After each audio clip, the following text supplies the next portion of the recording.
નમસ્કાર દર્શક મિત્રો, આજે વાત કરવી છે એક એવી ફૂડ સ્ટ્રીટ જે બાકરોલ ગામના તળાવની પાસે આવેલી છે, જેનું નામ છે હેપી ફૂડ સ્ટ્રીટ.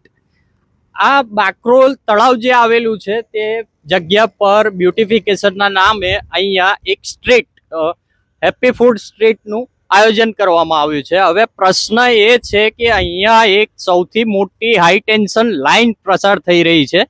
જે અહીંયા ફૂડ સ્ટ્રીટ છે તેના 6 થી 7 સ્ટોલ ઉપરથી આ લાઈન પ્રસાર થઈ રહી છે અને આગામી ચોમાસું સત્ર ફૂલ તૈયારી છે ને ચોમાસામાં હવે ગણતરીના થોડાક દિવસો જ બાકી રહ્યા છે.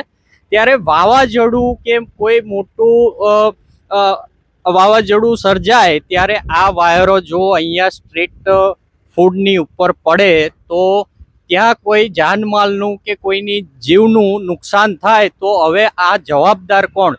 તંત્રની જવાબદારી રહેશે કે પછી અહીંયાના કોન્ટ્રાક્ટરોએ જે કોન્ટ્રાક્ટ લઈને ફૂડ સ્ટોલ ખોલી દીધા છે એમની જવાબદારી રહેશે? તમે જોઈ શકો છો કે અત્યારે આ મારી પાછળ એક જય માતાજી નાસ્તા હાઉસનો ફૂડ સ્ટોલ છે, જેની ઉપર 10 ફૂટ ઉપર જ આ વાયર પ્રસાર થઈ રહ્યો છે.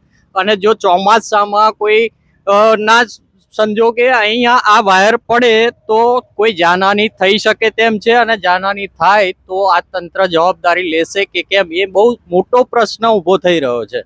અને બીજી વાત કરું તો અહીંયા એક જીઈબીની લાઈન પણ પ્રસાર થઈ રહી છે, જે લાઈન પણ એકદમ ખૂબ નજીક સ્ટોલની નજીક આવેલી છે. જો આ વાયર પણ વાવાઝોડામાં પડે અને અહીંયા એક બેસવાની વ્યવસ્થા પણ છે, તો એ જ્યારે ચોમાસામાં ફૂડ સ્ટ્રીટ ઉપર લોકો નાસ્તો કરવા કે આવતા હોય છે ત્યારે જો આ વાયર અહીંયા પડે તો એની જવાબદારી કોણ લેશે? અત્યારે સૌથી મોટો પ્રશ્ન આ થઈ રહ્યો છે. અને નજીકમાં જ બાકરોલ ગામ છે. બાકરોલ ગામની વસ્તી અહીંયા જમવા માટે રોજબરોજ આવતી હોય છે. તો અહીંયા એ જ્યારે ચોમાસામાં કોઈ આવશે, કંઈ લેવા માટે આવશે કે જમવા માટે આવશે તો આ વાયરો, વીજ વાયરો અહીંયા નજીક છે અને જો પડશે તો જવાબદારી કોની રહેશે? મહાનગરપાલિકાની કે પછી અહીંયાના જે ફૂડ કોન્ટ્રાક્ટર છે એમની રહેશે? મિત્રો, હવે એક બીજી વાત એ કરીશ કે અહીંયા અત્યારે ફૂડ સ્ટોલ 15 જેટલા ફૂડ સ્ટોલ આવેલા છે અને 15 જેટલા ફૂડ સ્ટોલની સામે અહીંયા દર્શક મિત્રો જોજો કે બેસવાની વ્યવસ્થા પણ કરવામાં આવી છે. પણ પ્રશ્ન એ છે કે આ લોકો અત્યારે જે ધંધાર્થીઓ છે તે ભાડું આપીને આ ધંધો ચાલુ કર્યો છે, પણ હવે જ્યારે ચોમાસું આવશે ને ચોમાસાના 4 મહિના જે વરસાદના કહેવાય છે, એ વરસાદમાં અહીંયા ખાલી બેસવા માટે ઓપન એરિયા જ છે. તો આ ઓપન એરિયાની અંદર લોકો જ્યારે જમવા આવશે ત્યારે અહીંયા કોઈ પાણી રોકાય એવો શેડ મારવામાં નથી આવ્યો અને આ ઓપન જ બજાર રાખવામાં આવી છે. જે ફૂડની બજાર છે તે ઓપન જ છે.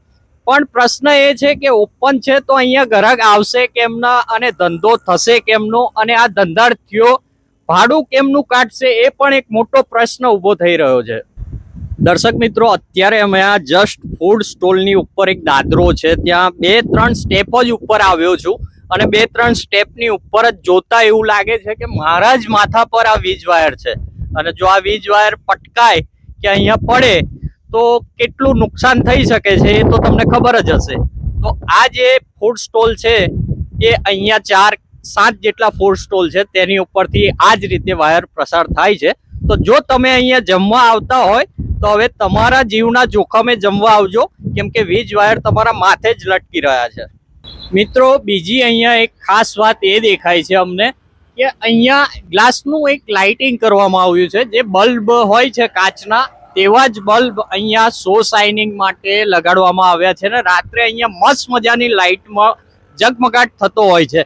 પણ એનો પણ પ્રશ્ન હવે એ ઊભો થાય છે કે આ વાવાઝોડામાં જો કાચ નીચે પટકાય કે પછી વાવાઝોડામાં આ કાચ તૂટીને નીચે પડે તો પબ્લિક જમવા બેઠી હોય તો તેમને કેટલું નુકસાન થશે? અને તમે મિત્રો સમજી જ શકો છો કે ચોમાસામાં જ્યારે વાવાઝોડું આવે ત્યારે પરિસ્થિતિ કેવી બનતી હોય છે.